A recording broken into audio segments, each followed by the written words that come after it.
This is the After Party, live with Kim McAllister. Pick a couch, grab a drink, and settle into the conversation.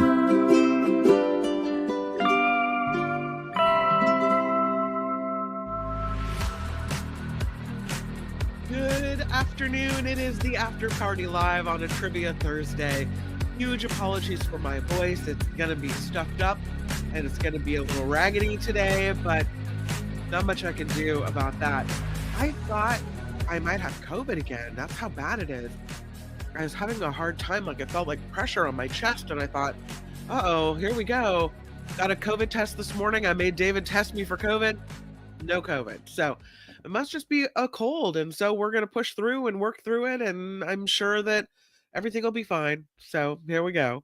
I do want to thank Susan D for the contribution to the show. Heather's contribution came in overnight as well. Vivian T, Jennifer L, Robin F with a contribution. You guys are amazing. All of those contributions are monthly. The people have signed up to do a monthly contribution, and it's hugely appreciated, and that's what keeps this show rolling. The PayPal information is in the bottom of the show description and in the About tab here on YouTube. So thank you for supporting this crowdfunded show and keeping it going.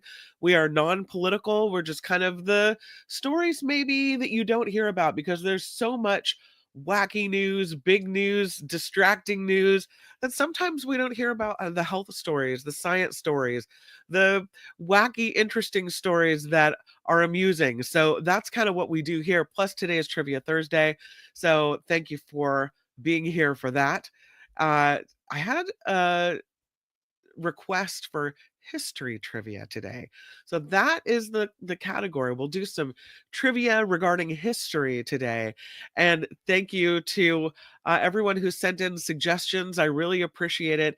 Kathy and Amanda, a mother-daughter trivia team who listen every Thursday and play together, which I love, that it brings a mother and daughter together to have fun and do something, spending time together. I just love the thought of you guys playing trivia. So thank you for the suggestion about the category, and we'll do history trivia today.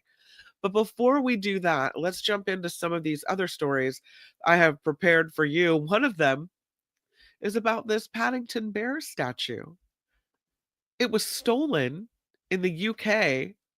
You're never going to believe by whom. Royal Air Force engineers. Yeah, they've been shamed by this judge over the theft of this Paddington Bear statue. These two men were drinking. I'm willing to bet there's alcohol involved. And they yanked on this statue of Paddington Bear, and it broke in half. And then they took it. A judge is now giving them some lip service for being the antithesis of everything that Paddington's character stands for. And again, both of these men are military personnel in the UK. Daniel Heath and William Lawrence, 22 years old, they're engineers in the Royal Air Force. They went to court, and at least they admitted that they were responsible for the vandalism in Newbury, which is the hometown of the Paddington creator, Michael Bond. And that on March 2nd, they were messing around, broke the statue, and ended up absconding with it. The judge said this: Paddington Bear is a beloved cultural icon with children and adults alike. He represents kindness, tolerance, promotes integration and acceptance in our society. And he said, your actions were the antithesis of everything Paddington stands for. The statue of this bear, blue coat, red hat, was one of 23 installed last fall as part of a Paddington Trail across England, marking the release of Paddington in Peru, the movie. The judge said on the label on Paddington's coat, it says, please look after this bear. They didn't look after this bear. The prosecutor said the men were drunk during this escapade. It was all caught on security camera at 2 a.m. in the empty street. The two spirited away half of the statue in a taxi and returned to the Air Force base where Paddington was later found in one of their cars. The crime can only be described as an act of wanton vandalism. The two failed to uphold the respect and integrity expected in the military. What's the punishment?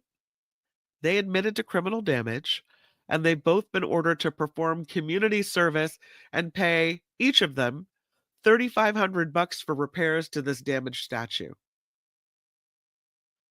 The military service say they'll consider the court's findings, but any discipline that happens in addition in the military won't be disclosed because it'll be a private matter. So right now the Paddington Bear statue is being repaired, it'll be reinstalled, and that's what happens to your drunken escapade when it becomes a national incident. This is a cool story. We've seen otters. This is kind of a blurry picture because it's taken from the video. Pardon me. We've seen the otters and the way they move in water. Well, it turns out it's very similar to the way these snow dancing otters move in the snow.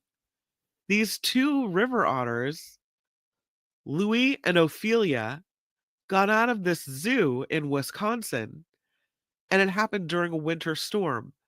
And they were pictured on security camera footage ottering, dancing in the snow. They got out through a small hole that they made bigger in a buried fence. They were quickly, it was realized that they were missing, but they were having a blast. The footage released by the zoo shows an otter leaving the stoop of a building and launching itself into a belly slide on the snow. Its forepaws snapping to its side, nose leading the way, back legs thrusting for an extra boost.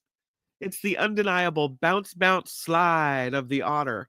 That's what the zoo said on the Facebook post.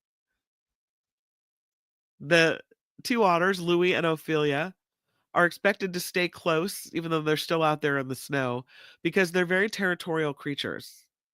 They are capable of surviving. There are local ponds and streams offering food and shelter in this area, but they have hired an otter tracker to come in and get them back. They have made quite a splash, though. They're on other security camera footage, gliding over the snow in this wooded area. Pretty fun. They say they're not dangerous to the public, though they would advise maybe not approaching them would be a good idea. But yeah, I I have video. Let's see if I can show it to you. It's pretty cute. They're having a blast. Hold on.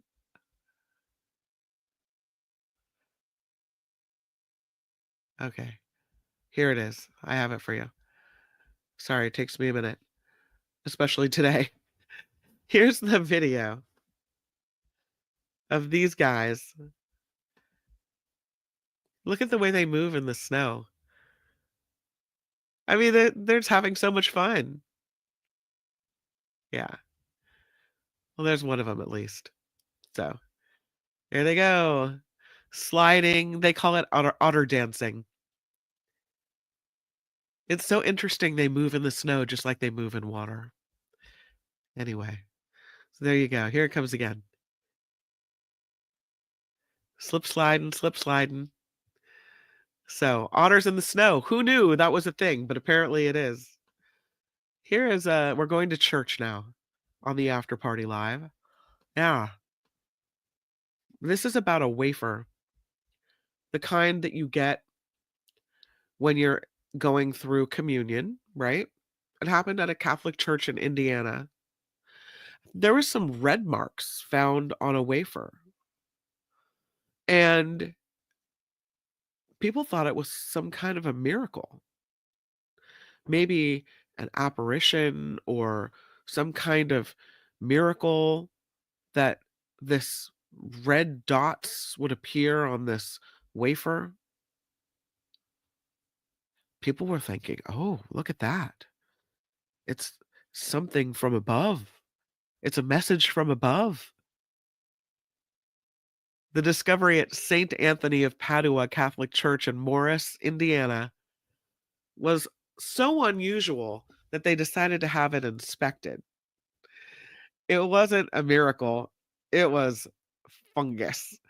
A biochemical analysis revealed fungus and 3 different species of bacteria, ew, commonly found on human hands. No blood was on the wafer. You know, the Catholic Church teaches wine and a bread wafer signify the body and the blood of Christ. They're consecrated by the priest at Mass. So it was thought that maybe this was something religious in nature, you know, from above. But no, it's just bacteria and germs growing on the wafers, which should really give you pause as to whether maybe at this church you want to go put that in your face. I don't know. Before the analysis, there were some members of this church that were really excited about what might be found. They said, "We have such a little town. You can drive through and blink and you're through it. It means the world." And I think there's something special about our church up here. The only thing special, well, maybe it's a great church. There's a wonderful sense of community and there's such faith and goodness and all of these things are possible.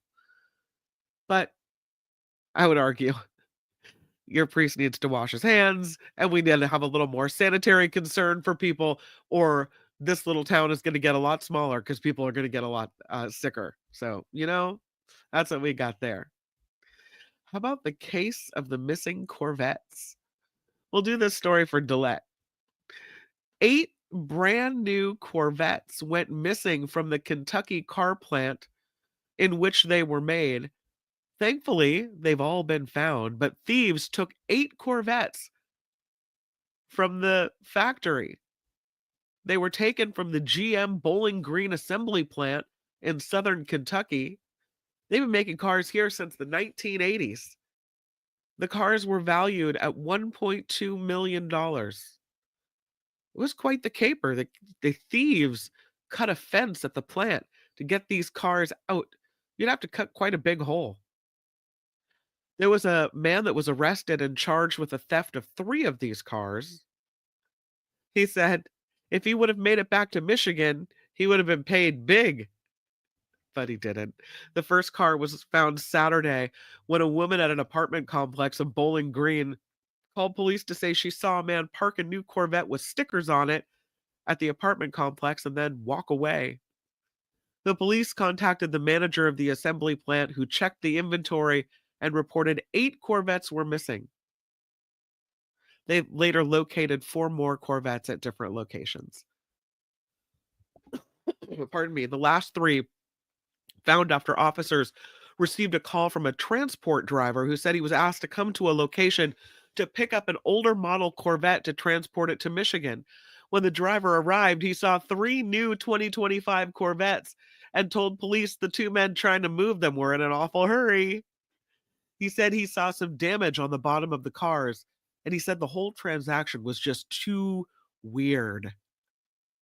So he called police. They come out. They detain a 21-year-old man after a chase. He's charged with receiving stolen property, resisting arrest, engaging with organized crime. Yeah. They're still looking for other people involved in this. You can't act all squirrely if you're stealing the new Corvettes from the factory. Busted. Big time busted. That's a health story for you. For the very first time, surgeons have carried out the world's first pig to human liver transplant. The pig had been genetically modified to reduce the chance of the organ being rejected by a human immune system. Operation happened in China. They used a liver from a pig that had been genetically modified. The organ successfully produced bile and essential proteins in a patient who was brain dead but still alive. Relatives asked for the experiment to be stopped after 10 days, but the researchers said the organ could have functioned for longer. They called it a great achievement and a significant milestone that could save lives in the future. The liver was taken from a miniature pig that had 6 key genes modified to improve compatibility of an organ when transplanted into a human. The study or the experiment done on a brain dead patient, however barbaric you feel that may be, the results have been published in the journal Nature. They say the liver functioned normally with the good blood flow, no signs of rejection. They did get full ethical approval from medical authorities. They got consent from the patient's family. They said the surgery was really successful, that the liver from this pig functioned very well in the human body, so they think it's a great achievement. Okay, it's a first, we'll give it that. This is another one of those stories. You never know what you're gonna find. It looks kind of like just a basic drawing, doesn't it? Pardon me for a cough break.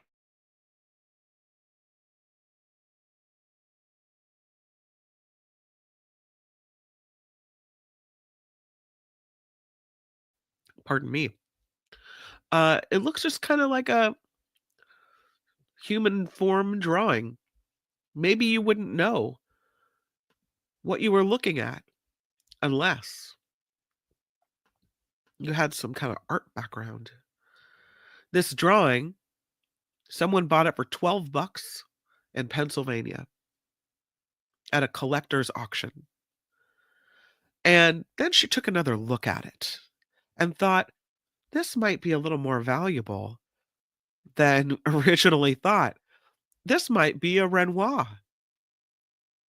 Heidi owns salvage goods and antiques in Pennsylvania. She said she spotted this drawing while she was at this collector's auction looking for pieces for her store.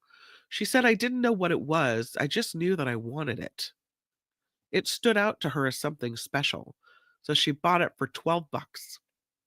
She said there were paintings that were going for 1,000, 3,000 as they moved down the line, and this one was just sitting there. And when she got it home, she spotted a faint signature that indicated to her that it might be the work of Renoir.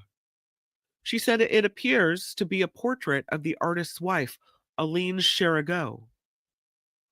An experienced art appraiser recommended to her, agreed, it does appear to be a Renoir. The drawing will now be examined by an institute to determine whether it's authentic or not. She said if it is or if it isn't, she plans to sell the drawing. If it is authenticated as a Renoir, she said it could go for 6 figures, 7 figures. I don't know. From 12 bucks to that. Wow. There's a couple celebrities headed to space on the Blue Origin ride. Gail King and Katy Perry. The date has been set. Their flight takes off April 14th. They will be launched into space. It's an all-female crew launching April 14th from West Texas. The destination, the boundary between the Earth's atmosphere and space. The Kármán line, it's called. Once they'll arrive, they'll be weightless for about 4 minutes. There's Katie. There's Gail. They're going to be aboard the flight. Researcher and Nobel Prize nominee Amanda Wynn will be on board. She's present to have a commitment to advocate for civil rights, break barriers, empower people every day to create change. Other crew members include filmmaker Carrie Ann Flynn, represented by a film reel, journalist Lauren Sanchez, represented by a character from a kid's book that she wrote. We know Lauren Sanchez, right? Yeah. They have a patch that they've created for this particular Blue Origin flight. I have it here for you. You can see what it looks like. Hold on. Here it is. Oh, you can see my dog's tail flicking around in the background. Here's what that looks like. You take away Gail. You can see it. There's the patch. Sanchez, Bow, Flynn, King, Wynn, Perry. They'll be wearing this patch on their outfit as they blast off toward the Kármán line. Very exciting. Would you go? If you had all the money in the world, would that be something you would want to do? Be weightless for 4 minutes, just get to the edge of space and drop back down. You're taking a risk every time you do something like that. Anytime you do something like that. I mean, there's no guarantee the rocket's gonna function properly. Well, there you go. That's what they're doing. So, there's a story that I found about brain shrinkage, and I thought this was interesting. When my dad was in the hospital recently before he passed, the doctor told me that his brain had shrunk, and I had never really heard of that before. Now I see this story, and it says heart disease might contribute to the sort of brain shrinkage seen in dementia. My dad was pretty with it. He had just started to maybe be a little forgetful, and he didn't have a history of heart trouble either. But this study says people with early signs of heart problems are more likely to have brain changes associated with dementia. And by brain changes, it appears they mean the shrinkage of the brain, which I had only heard about from his doctor after they did brain imaging scans during his stroke. The study published during the journal Neurology or in the journal Neurology. They say people whose hearts are not pumping blood efficiently are more likely to have smaller brain volumes than people with healthy hearts. That even mild dysfunction is associated with adverse brain health. The study done out of the Erasmus University Medical Center in Rotterdam in the Netherlands. They say evaluating people who have heart problems with memory and thinking skills, could help them detect any cognitive decline early and start intervention. So, if you have a heart problem, perhaps you need to be looked at for brain problems as well, because there's a connection here. They're linked. Researchers looked at data from 7 studies in Europe and the United States measuring people's heart function, and then they did MRIs of their brains. They looked at 11,000 people, and the results showed people with moderate to severe systolic dysfunction, where the heart can't contract normally and pump efficiently, tended to have smaller total brain volumes than those with healthy hearts. In addition, the study showed people with diastolic dysfunction, where the heart doesn't properly relax and fill with blood between heartbeats, also had smaller brain volumes, especially in the hippocampus, which is the area that plays an important role we know in memory. The researchers say that even heart symptoms that don't amount to full blown heart failure were linked to smaller brain volumes. That shrinking brain volumes have been linked to mild cognitive impairment and dementia as well. So the study shows that better heart health is associated with larger brain volumes, which suggests the preservation of heart function could help maintain brain health and memory and thinking skills during the aging process. Thank you. Thank you for saying it. What an important link. Did you know that? Is this one of those studies that everyone knew but me? Maybe I'm new here. I don't know. This is fantastic. It's all where every bodily function is connected. One system relies on another. They say, as always, they need more studies, additional studies to further investigate why heart problems might have an effect on brain health. Go into the chat, see if you guys knew this. Maybe you knew it. Maybe I'm the last one to the party. I don't know. A brain transplant should fix that, says Rev P. Yes, you do. That is my golden retriever, Charlotte. And she got, for some reason, she was managed to get locked in the office. She was asleep for a while. Hi, Charlotte. All I have to do is say Charlotte or say the word dog, and she's at my side. Yeah, here's Charlotte. I'll take down that. Hold on. Let me take down the picture. You can see her. Hi, Charlotte. You see? Here, I'll take down your comment too so you can really see her. Hi, Charlotte. William wants to see you. Say hi. Come here. Say hi. There she is. There's Charlotte. Yeah, she's a good dog. Really good dog. There's her little nose. Hi, Charlotte. Yeah. Okay. Go lay down. Go lay down. Go on. No? Okay. Charlotte's hanging out with me in the office today. She doesn't usually get locked in here. She was at the door earlier trying to get out, and she was asleep making dog noises. I'm sorry about that. Sorry for the interruption. Yeah, there's Charlotte. I want to pet Charlotte. That's funny. Yeah, she is really cute. One thing we didn't realize when we got her is that golden retrievers, we had our first dog, our only dog that we had was a Siberian Husky. She's an amazing dog, and she didn't smell at all. She shed a lot, but she didn't smell. Then we got Charlotte, good family dog, right? Good with the kids. And Charlotte stinks. Charlotte is a stinker. So we have to give her a bath a lot. I didn't know that golden retrievers have that dog smell problem. But yeah, she's a really sweet dog. Thank you. So let's move forward and talk about yeah, we talked about the brain shrink already, right? Should we do oh, you know what? Let's do this. How about we do I have it. Trivia Thursday. After party style. Woohoo! You ready, Charlotte? You gonna play? I think so. As requested by Kathy and Amanda, today's category is history. And here it is. First question. Hold on, let me get myself set up. I'm going back to the chat so I can see what you do. Maybe lavender. Oily water dogs smell. I guess they do. Yeah. Yeah. She needs a weekly bath. This is for sure. She smells really good right now though. She's all washed up. Okay, I've got the chat open. Ready for the first question, you guys? Here it comes. First question of the day is, at the time of his death, who was the fourth president to have been assassinated? Fourth.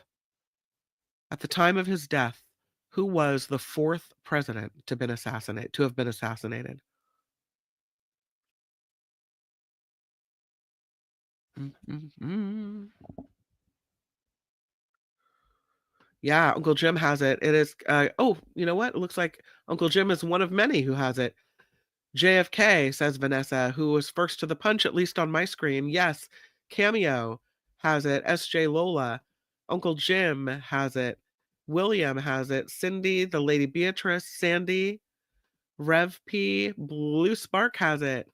Tammy and Teacher Lori, and the list goes on. You guys are awesome. Next one. Name one of two astronauts to walk on the moon, July of 1969. One of two. Bonus if you can name them both.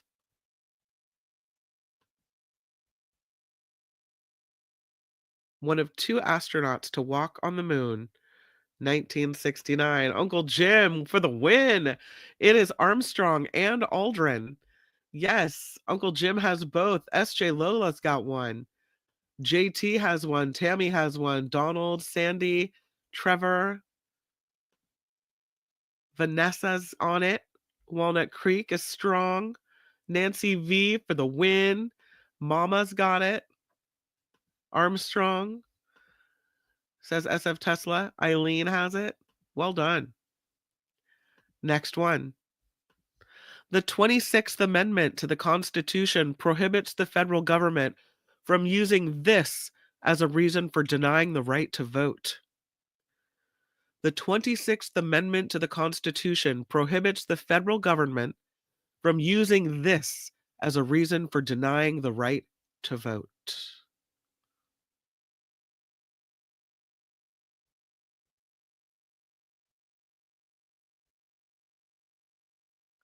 I think I have. Where's my pocket Constitution? Did I lose it? Nope, here it is. I'm looking it up. The 27th Amendment. See if I can find that bad boy.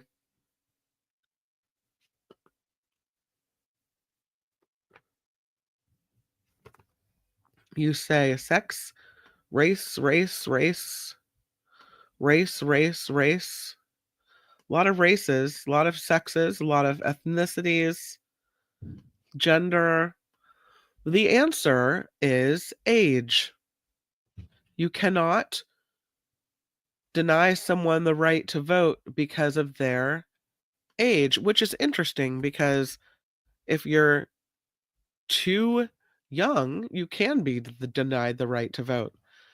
But here it is, the 26th Amendment to the United States Constitution, ratified in 1971, lowered the voting age from 21 to 18, ensuring that citizens aged 18 and older cannot be denied the right to vote based on age.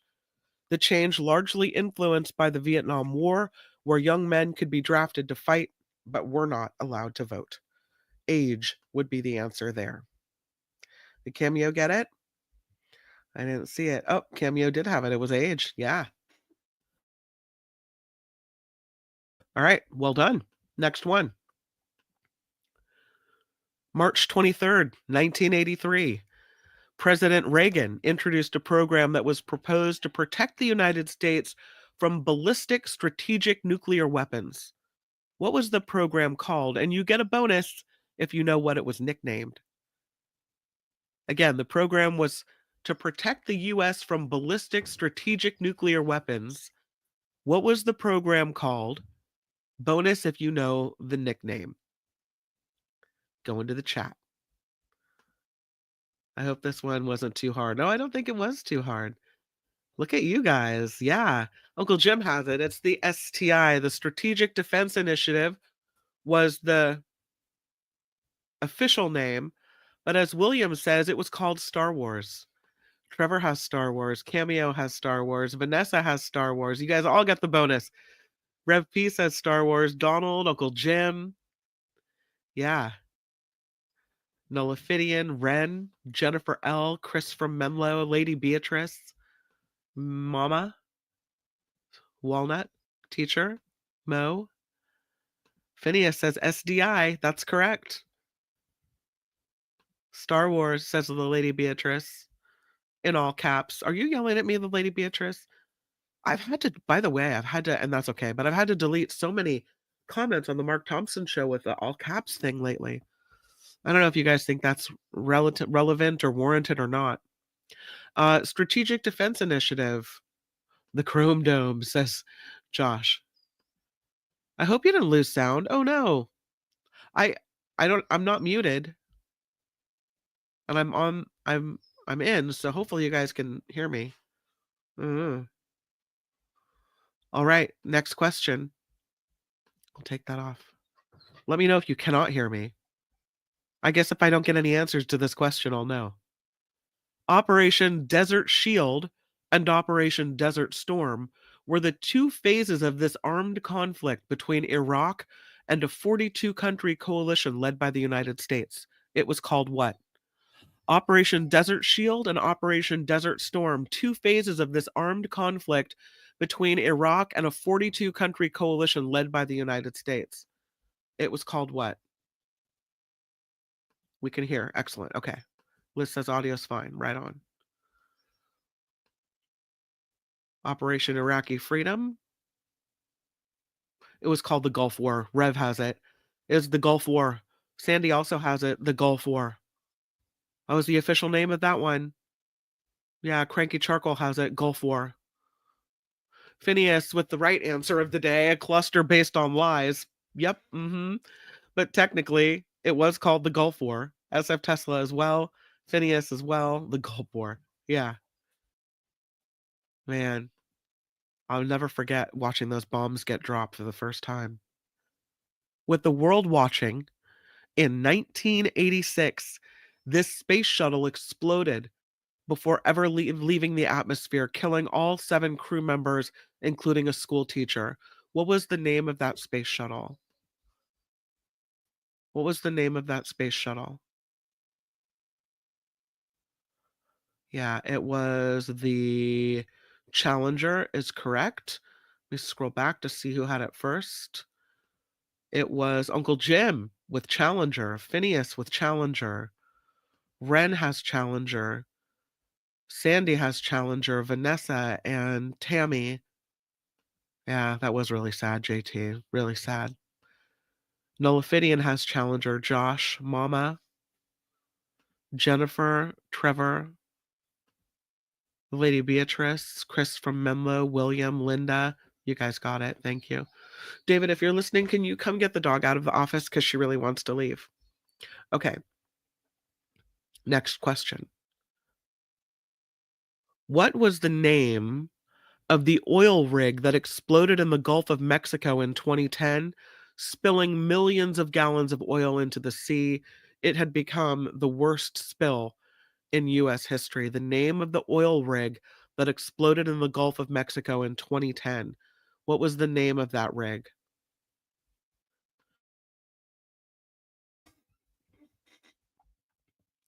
The name of the rig. It was not the Exxon Valdez. Who let the dog out? Apparently nobody. She's back on the floor here. The Deep Sea Horizon, says SJ Lola, and oh, she's so close. I'll accept it. It's the Deepwater Horizon. William says Horizon. I'll take that too. The GLF Horizon. Deepwater Horizon, says Trevor. Yes, that's exactly what it was. It was the Horizon. Horizon, Horizon. You guys all got it. Look at you. Very nice. Yes. Good job. Next question. Isn't it funny how when something happens so like we know that, and when it happens so long ago, it's embedded in your brain somewhere. You just can't pull it out. Who was that's what she said. Who was the explorer who left Puerto Rico seeking the coast of Florida while looking for the fountain of youth? The explorer who left Puerto Rico seeking the coast of Florida looking for the fountain of youth. Oh, wow. You guys are fast, fast, fast. Uncle Jim has it. Ponce de Leon. Yes, that is correct. Uncle Jim has it, and Phineas has it, and Ren has it, and SJ Lola, and De Leon. I'll take it from Katie, and Tammy, and Trevor, and William, and Linda, and Rev, and Eileen, and Sandy, and Josh. Nope. Sorry, I didn't mean to call you out on that one. Walnut has it. But you know what, Josh? You got farther on that than I would have. I'll tell you that. The next one. It is believed that our earliest ancestors came here on foot by crossing a land bridge between what two places? The land bridge was between what two places? Fourth grade was a long time ago. That's right.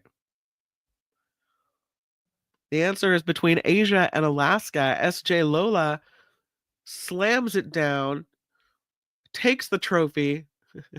Yes. Siberia and Alaska. Asia and Alaska.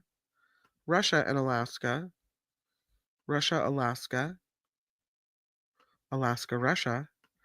Russia, Alaska. The answer is Asia and Alaska. Asia and Alaska, says Josh. Josh, getting it right. Asia and Alaska is the answer we're looking for. Lady Beatrice also has it. Yvonne says she could see it from her house. Nice. Well done, everyone. Next question. What is the oldest European-founded city in the United States? What is the oldest European-founded city in the United States? The answer surprised me. I didn't know, but you probably do.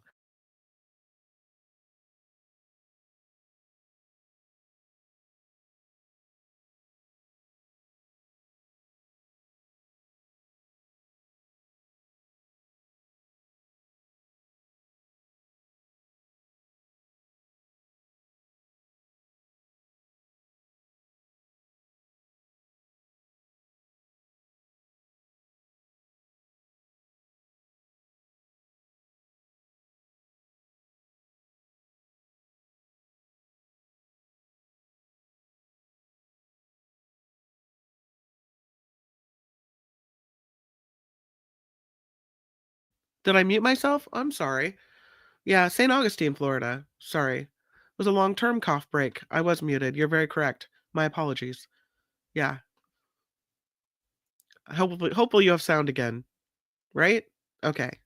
Thank you for letting me know. Yes, St. Augustine, Florida. As a matter of fact, as the story goes, you guys have sound back, right?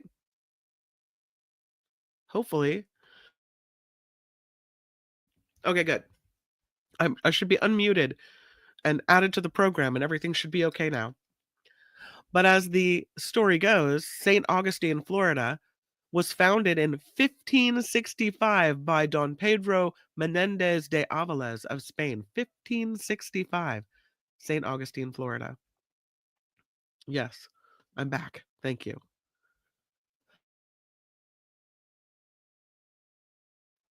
Okay, next question. Here we go. In the 10th century, who became the first European to land in North America? In the 10th century, who became the first European to land in North America? I didn't know this either. I didn't know they made it to North America. George Santos. That's Trevor. No. No. It was. Let's see if you guys got it. Eric, kind of. It's in there. I know it's in your brain. I want to give you partial credit. Ren has it. Leif Erikson. Yes. Leif Erikson is correct. Is Leif Erikson also Eric the Red? I'm going to say yes. I give you credit. Leif Erikson, says Uncle Jim. That's correct. Eileen says Eric the Red. Yes. Linda has it as well. Katie has it. Chris from Menlo has it. Tammy, Mama, Josh, William. You guys knew it. Jennifer has it. Well done. Walnut has it. Some Viking dude. Partial credit to you. Teacher Lori has it. Rev. Well done. Leif Garrett. Isn't he a singer from the 80s? I think so. Erickson is my last name. Oh, good. Maybe you're related. Well done. Who did Pocahontas marry? Who did Pocahontas marry? Oh, Teacher Lori says the son of Eric the Red. So Eric's son. Got it. Okay. Up on your Viking naming. Lovely. The answer is yes, John Rolfe. She married John Rolfe. The last name is Rolfe. And let's see who has it first. I'll scroll back up. It looks like John Smith. No, John Rolfe is his name. John, just John, Nullifidian says. Yes. Yes, my sister loved Leaf. Remember Leaf? He's kind of a babe. Tammy, first with John Rolfe. Some white dude, says Rev. It works for me. Yeah. John Rolfe is his name. John, another John from Ren. John. Partial credit for John. Yeah. I'm sorry, Charlotte. You need to just chill out. Rolf, the dog, he was great on the Muppet Show. Yes, Leif Garrett was really cute. Next question. Name the English colony that in 1607 became the first permanent colony in the United States. Name the English colony that in 1607 became the first permanent colony in the United States. Yeah. Oh, you guys are fast on this one. Uncle Jim, Jamestown. Yes, it is Jamestown. Rev has Jamestown as well. Ren has Jamestown. Cameo with Jamestown. Jennifer L. Well done. Tammy and Josh and Mama. And Vanessa and Nullifidian. Mar-a-Lago. Nice. And thank you. I think I will. She's really trying to get out of here. SJ Lola says you can pause to take proper care of poor Charlotte. Give me just a minute. I'm just going to let her out. Hold on. I know, Charlotte. You're freaking out. Come on. Here you go. There you go. Okay. Enjoy. Phew. I guess she got tired of me after a while. I'm surprised you guys don't get tired of me too. All right. Thank you for that. Okay. Next question. Here we go. Quick dog break and we're back. Here's another one I wouldn't have known, so you guys will probably get this really quickly. What was the first representative assembly in America called? The first representative assembly in America was called what?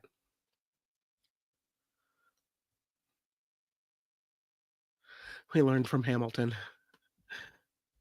Oh my gosh, Uncle Jim. Yes, it was the House of Burgesses. House of Burgesses, indeed. Tammy also has it. The House of Burgesses. They were gangsters. That was what they were. Yeah. The House of Burgesses. What agreement was signed by 41 men of the Mayflower before leaving for disembarking for the Plymouth colony? What agreement was signed by the 41 men of the Mayflower before they disembarked for the Plymouth colony? It was called what? Yes, it was. It was called the Mayflower Compact. Uh-huh. That according to Tammy, and Tammy is correcto mundo. Ren has it as well. Uncle Jim, Vanessa, Eileen, Rick, Josh has it. Chris from Menlo has it. Yeah, that's right. You guys want to keep going for a few more minutes? Let's do it. In 1664, 1664, the English seized the colony and the city of New Amsterdam from the Dutch. What did they name it? 1664, the English, the Caesars that they were, seized the colony and the city of New Amsterdam from the Dutch, and they named it what? New Amsterdam turned into? Yeah, you guys got it. It was New York. Uncle Jim says New York. Sandy says New York. Trevor has it. Cranky knows it. Vanessa, William, Eileen, Mama, Ren, Cameo. Yeah, it was New York, says Tammy, Josh, and Nullifidian, and Viewfinders, and Rhonda, and Teacher. Well done. Even old New York was once New Amsterdam. Yeah. Cranky says it's weird. It's weird because York is landlocked. You think they should have named it after a coastal city instead? I don't know. It's funny. Okay, next one. As a member of the Patuxet tribe, he was one of the first liaisons between the Native Americans and the Pilgrims. A member of the Patuxet tribe, he was one of the first liaisons between the Native Americans and the Pilgrims. His name was what? Yeah, Tammy said that's Squanto. That's right. It was Squanto. So Tammy gets it, and Ren gets it. Eileen has it. Rev has it. Squanto indeed. Yeah. It was not George Santos or Bernie Sanders, but I love you guys for trying. Yeah, Tammy gets an A+ today. She's a historical genius. Next one. These laws were enacted in Connecticut to enforce strict rules upon the Puritans in 1672. These laws were enacted in Connecticut to enforce strict rules upon the Puritans in 1672. What were the names of what were the laws called?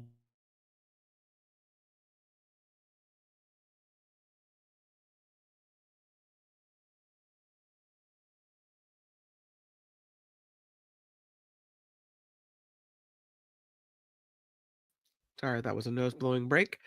And the answer is blue laws, and that is correct. Let's see who got it first. It is Cameo. Blue, she said. Or Cameo, I think it's a she. Yes, Cameo says blue, and Cameo's right. Eileen says blue. Yes. Jennifer has it. Linda has it. Nullifidian, Walnut. BS laws, says William. And you're not wrong. Tammy and Jim in Final Jeopardy. It's blue laws. Absolutely.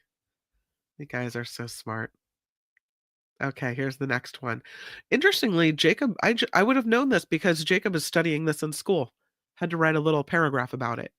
Starting in 1739, George Whitfield began traveling throughout the colonies preaching of having a personal connection with God instead of having to go to a church. You could have a connection with God. This resonated and it began with the people.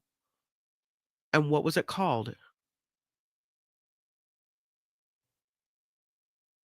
It was this movement of having a personal connection with God started in 1739. It was what? The first the first great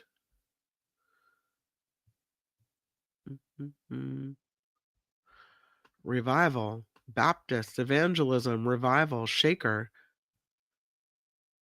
It was the first great awakening. The first great awakening is what it was called. Protesters surrounded 8 British soldiers in 1770 and were fired upon, starting what incident? Protesters surrounded 8 British soldiers in 1770 and they were fired upon, starting what incident? Yeah, that was the Boston Massacre. Rick S. throwing it down. Look at that. Uncle Jim has it as well. That was the Boston Massacre. Yeah, Cameo has Boston Massacre. All right, a couple more. What 2 battles were the first armed conflicts between the British and American revolutionaries?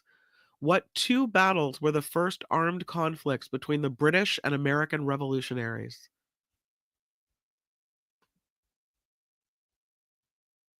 Josh had it as well. Look at that. It was. You guys have thrown it down. Lincoln and Concord. It was Lexington and Concord. Lexington Green. Shot heard around the world. Lexington and Concord. Uncle Jim has it. Yes. Lexington and Concord is correct. Rev P has it as well. Concord and Lexington, says Rick S. Yes. Lady Beatrice has it. Nice. All right. During a costly battle for this hill in 1775, British forces suffered more casualties than Americans, but they were still able to gain control of it. What hill is it? During a costly battle for this hill in 1775, British forces took more casualties than the Americans.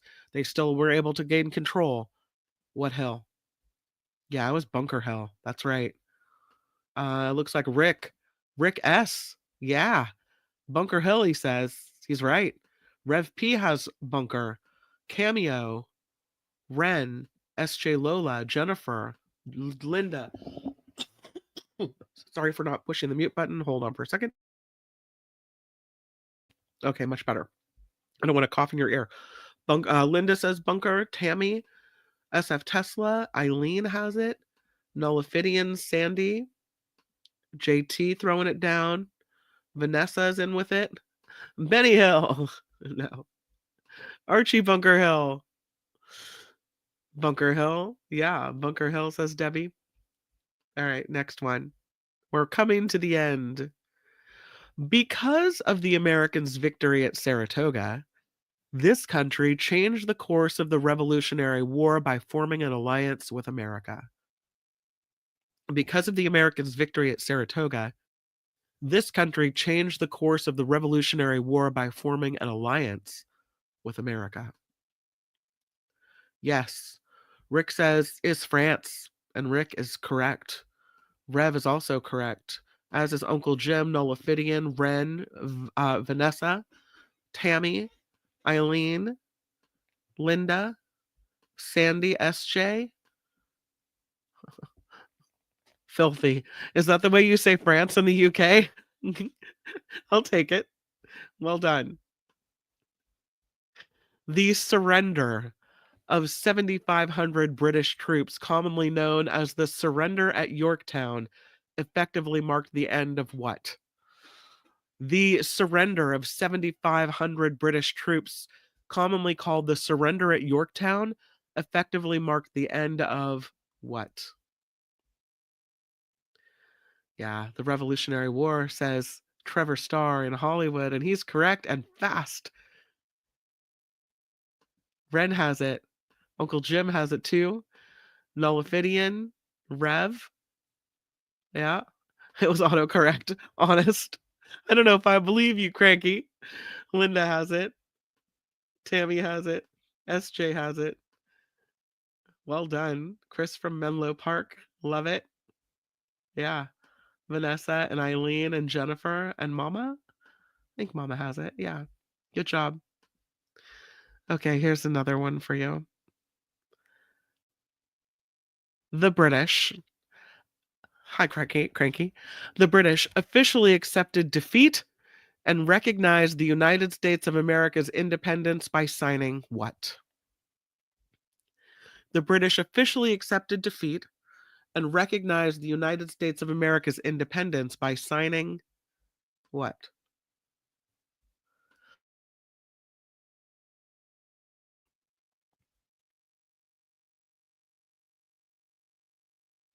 Act 2 is starting soon. It was not the Declaration of Independence. Nullifidian says it was the Treaty of, and Uncle Jim has it. It was the Treaty of Paris. Rick has it as well. Treaty of Paris. An apology of sorts. Treaty of Paris, says Linda. Yes. Treaty of Paris, says Debbie. That is correcto mundo. In order to get support from people and states for the new Constitution in America, these papers and essays were written to help explain how the Constitution would work. They were called what? The papers and essays written to help explain to the American people how the Constitution would work. They were called what? Yeah, they were called the Federalist Papers. And Uncle Jim has it. France wants their statue back. Uncle Jim has it. Let's see. SJ Lola has it. Rev has it. Ren has it. Trevor has it. Rick. Sandy. Yeah. Linda has it. Vanessa has it. Nullifidian. Well done. The Federalist Papers, indeed. How should we end it? How should we wrap it up? How about this one? In 1794, we all remember that, right? What did the government do to help pay back the enormous debts incurred during the Revolutionary War? In 1794, what did the government do to help pay back the enormous debts that we incurred during the Revolutionary War? Uh-huh. They levied a tax. Rev P says taxes. What kind of tax? Created taxes. A liquor tax, says Peter Newton. Uh-huh. It was called what? It's called the whiskey tax. It's a great way to end on a Thursday. It was the whiskey tax. I'll give it to you, Peter Newton. That's right. Tariffs. Yeah, on booze. Raised taxes, income tax, Bitcoin. We gave them a boat. Did we? We might have. Started an income tax. Whiskey specifically. Thank you, Peter Newton. I'm giving it to you. Yeah. Tammy says on whiskey. That's right. It was the whiskey tax. Hey, bourbon class tonight at Total Wine. Is there?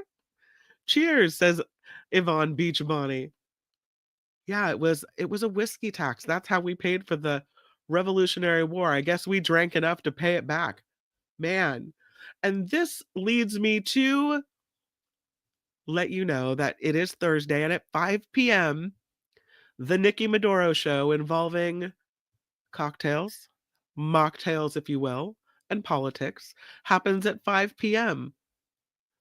It led, says Peter, to the Whiskey Rebellion, the first January 6th. Peter, with the historical knowledge coming in to teach the class.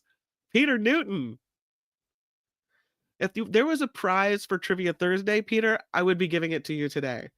But in the rich tradition of the offshoot of the Mark Thompson show, you get nothing. I would like to give you something, though. Yeah, led to the Whiskey Rebellion. Tammy says it too. That's right. Glad they don't tax whiskey anymore. Man. So Nikki is tonight, 5 p.m. Pacific. Peter knows his whiskey history. Yes, he does. Yeah. I hope you guys had fun with Trivia Thursday. Thank you again to Kathy and Amanda for the suggestion and the topic. Amanda also says we should do riddles. We should do riddles as trivia. So I'm going to explore that. If you have a suggestion for a category that you would like to cover during Trivia Thursday, please email it to me, kim@theafterparty.live. kim@theafterparty.live, the best way to reach me. Send me an email. I take everything into consideration and often say, oh, that was a great idea. Let's do that one. If it goes sideways, I blame you, right? It'll all work out. Thank you for tolerating my voice, my constant coughing, and the dog in the office. And I will see you in just about, what is it now? 2.5 hours back here on the YouTube for the Nikki Maduro Show. If you haven't subscribed to the show, could you please click the subscribe button for me? I'm trying to get to 2,500 subscribers. I know it's a drop in the bucket when you look at Mark's 115,000 subscribers, but I'm trying to get to 2,500. Nikki Maduro at the Nikki Maduro Show is trying to get to 5,000, and we're really, really close. So please, please, please, it's free. Just click that subscribe button and help us do that. Thank you so much. Click the like button on the way out as well, if you could, for me. And thank you for the contributions. Not necessarily on YouTube today, but on the PayPal overnight account that came in. Usually the monthly contributions, they come in during the overnight. So huge, huge thank you to everyone who keeps this show going. And again, I'll see you in just matter of hours here on YouTube at 5 o'clock with the Nikki Maduro Show. Until then, make it a really good rest of your Thursday. Bye, everybody. The After Party Live would like to thank the following contributors and viewers like you.